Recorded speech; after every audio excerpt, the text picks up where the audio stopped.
Good morning, আমি উৎপল। আপনারা দেখছেন আমার ইউটিউব চ্যানেল ইউনিভার্সাল উৎপল। আজ আমরা হালিশহরে পৌঁছে গেলাম এবং হালিশহরের ভ্রমণের নানান দিক, নানান দর্শনীয় স্থান আপনাদের দেখাবো। চলুন। সাধক রামপ্রসাদ সেন সাধনপীঠ হালিশহরের রামপ্রসাদ স্মৃতি মন্দির। তিনি যে স্থানে বসে মায়ের আরাধনা করতেন তা পঞ্চবটী ও পঞ্চমুণ্ডী নামে পরিচিত। এই স্থানে কালী সাধক রামপ্রসাদ সেন প্রথমে মায়ের দর্শন পেয়েছিলেন। কথিত আছে তিনি যেই গাব গাছের নিচে ধ্যান করতেন সেই গাব গাছে পদ্মফুল ফুটেছিল, যা এক অলৌকিক ঘটনা। মা এখানে রামপ্রসাদ সেনের মেয়ে জগদীশ্বরী নামে পূজিত হন। বর্তমানে রামপ্রসাদের ভিটেতে কালী মন্দির, উপাসনা কক্ষ, প্রাচীন পঞ্চবটী ও জলাশয় সংরক্ষণ করছে হালিশহরের গুডউইল ফ্রেটার্নিটি। সারা বছর মনস্কামনা পূরণের জন্য দূর দূরান্ত থেকে অগণিত ভক্তের সমাগম ঘটে। মন্দিরের ভেতরে ক্যামেরা নিষেধ আছে, তাই আমরা মায়ের পুজোর দৃশ্য আমরা ক্যামেরাবন্দি করতে পারলাম না।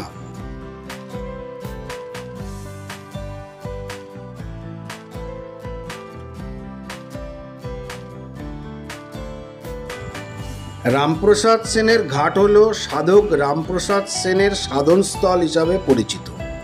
1786 সালে মা কালীকে সঙ্গে নিয়ে রামপ্রসাদ এই ঘাটের গঙ্গায় বিলীন হয়ে যান।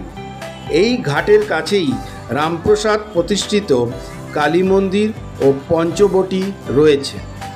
এটি একটি তীর্থস্থান এবং পর্যটকদের কাছে খুবই গুরুত্বপূর্ণ। হালিশহরের জোড়া শিব মন্দিরটি 1743 সালে নির্মিত হয়েছিল। মন্দিরটির স্থাপত্যে টেরাকোটার কাজ রয়েছে। এই মন্দিরটি ফকিরচাঁদ দ্বারা নির্মিত হয়েছিল। মন্দিরটির অভ্যন্তরে দুটি শিবলিঙ্গ রয়েছে, যা ভক্তদের জন্য একটি গুরুত্বপূর্ণ তীর্থস্থান।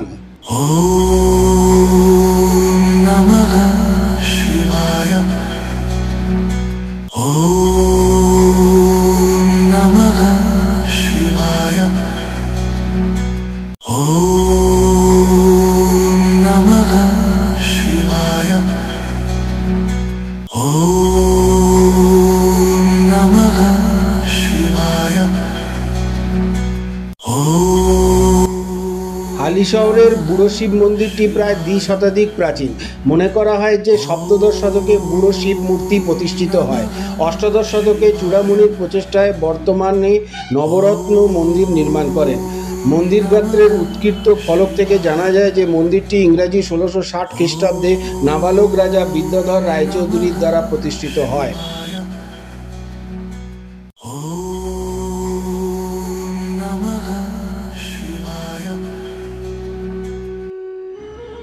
হালিশহরের নিগমানন্দ আশ্রমটি 1912 সালে স্বামী নিগমানন্দ পরমহংসদেবের দ্বারা প্রতিষ্ঠিত হয়েছিল। এটি পূর্বে শান্তি আশ্রম নামে পরিচিত ছিল এবং পরে আসাম বঙ্গীয় সারস্বত মঠ নামে নামকরণ করা হয়। নিগমানন্দের আশ্রমটি স্বামী নিগমানন্দের সাথে সম্পর্কিত 3টি প্রধান তীর্থস্থানের একটি। অন্য 2টি স্থান হল জোড়হাটের সারস্বত মঠ এবং সুন্দরবন। এই আশ্রমটি ভারতের একটি গুরুত্বপূর্ণ তীর্থস্থান, যা সারা দেশ থেকে ভক্তদের আকর্ষণ করে।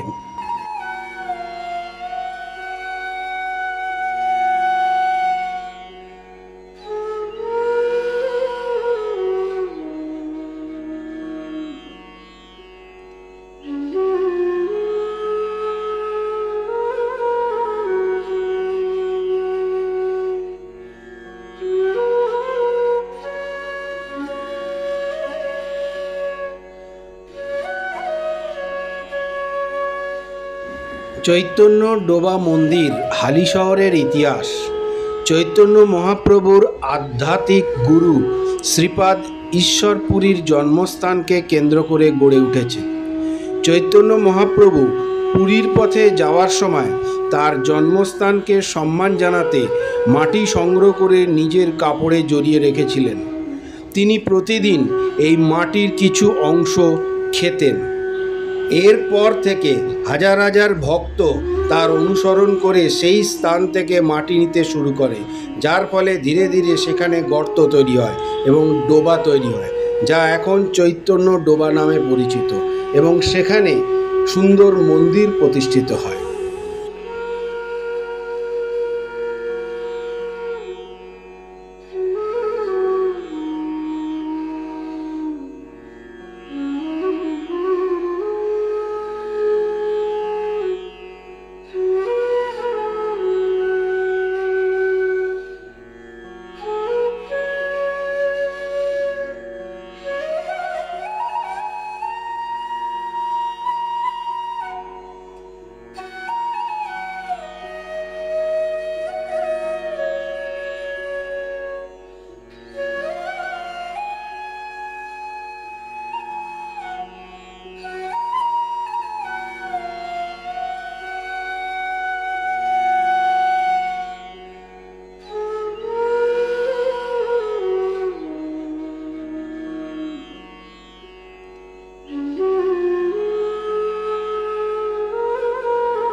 আমরা এখন এসে দাঁড়িয়েছি পুষণ আশ্রমের মূল ফটকের সামনে।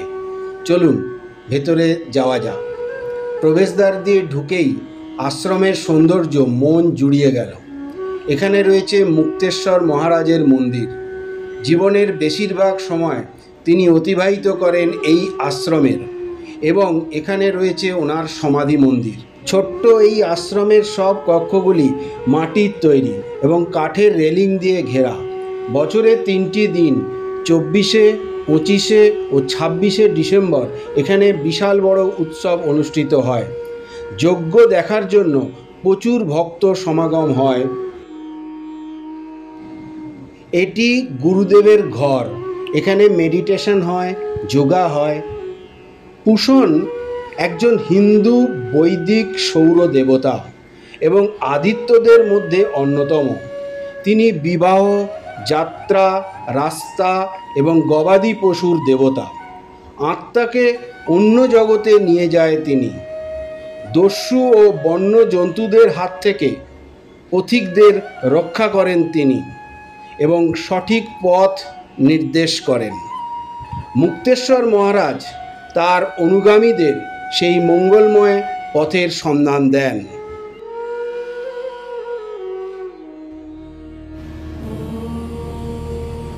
জয় মা সিদ্ধেশ্বরী কালী মায়ের জয়। হালিশহর বলদেঘাটায় সাবর্ণ রায়চৌধুরীর এক বংশধর স্নান সেরে গঙ্গা থেকে ওঠার সময় তার পায়ে ভারী কিছু আটকায়। তিনি তেমন গুরুত্ব না দিয়ে এড়িয়ে গিয়ে বাড়ি ফিরে আসেন। ওই রাতেই তিনি স্বপ্নাদেশ পান। স্বয়ং মা কালী তাকে স্বপ্নে দেখা দিয়ে বলেন, আমাকে পা দিয়ে ঠেলে উঠে চলে গেলি। পরদিন ভোরে গঙ্গায় স্নানে গিয়ে ডুব দিয়ে কালী মূর্তি তুলে আনেন সাবর্ণ রায়চৌধুরীর ওই বংশধর। এরপর গঙ্গা পাড়েই ওই সিদ্ধেশ্বরী কালী মাকে প্রতিষ্ঠা করে শুরু হয় নিত্য পুজো। হালিশহর সিদ্ধেশ্বরী কালী মন্দিরের কালীকে অত্যন্ত জাগ্রত বলে মানেন ভক্তরা। সেদিনের এক চিলতে মন্দির থেকে ভক্তদের অনুদানেই আজ বড় মন্দিরের রূপ নিয়েছে। আর তাই প্রায় 350 বছরের পুরনো ঐতিহ্যবাহী এই কালী মন্দিরকে হেরিটেজের তকমা দিতে উদ্যোগী হালিশহর পুরসভা। মূল মন্দিরের সামনে রয়েছে নাট মন্দির। মায়ের মন্দিরের বাঁদিকে শিব মন্দির। বছর 30 আগে মায়ের কোষ্ঠী পাথরের মূর্তি বসানো হয়েছে মন্দিরে, তবে পাশে পুরনো মায়ের মূর্তির পাদুকা দুটি রাখা হয়েছে। ভক্তদের ভিড় বাড়ে প্রতি মঙ্গলবার ও শনিবার এবং অমাবস্যায়। আর রাখি পূর্ণিমার দিন মন্দিরের বাৎসরিক অনুষ্ঠানে তিল ধারণের জায়গা থাকে না। আজ এই পর্যন্ত হালি শহরের ভ্রমণ কথা। আমার ভিডিও দেখে যদি আপনাদের ভালো লাগে তাহলে লাইক, শেয়ার, সাবস্ক্রাইব করে আমাকে উৎসাহিত করবেন।